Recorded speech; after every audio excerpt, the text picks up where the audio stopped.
தமிழோடு இணைவோம்.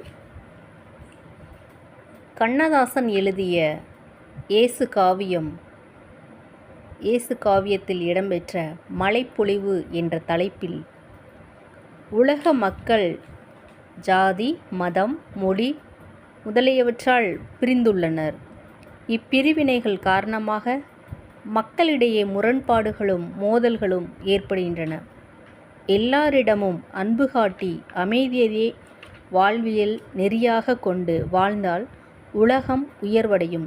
இவ்வுண்மையை இயேசு காவியத்தில் கண்ணதாசன் அவர்கள் மிக அழகாக எடுத்துரைக்கின்றார். அவற்றில் சில: மனித வாழ்க்கையில் தேவைப்படுவது பொறுமை. அது மண்ணையும் விண்ணையும் ஆட்சி செய்யும் பெருமை உடையது என்கிறார். இவ்வுலகம் சாதிகளாலும் கருத்து வேறுபாடுகளாலும் நிலை தடுமாறுகிறது.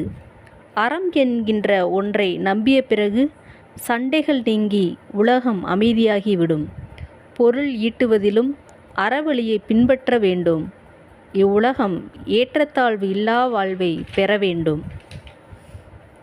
மனிதன் ஆசையில் விழுந்துவிட்டால் அவனது வாழ்வு பாலைவனம் போல் பயனற்றதாகிவிடும். அவன் நல்ல உள்ளத்தோடு வாழ்ந்தால் அவன் வாழ்க்கை மலர்ச்சோலையாக மாறிவிடும்.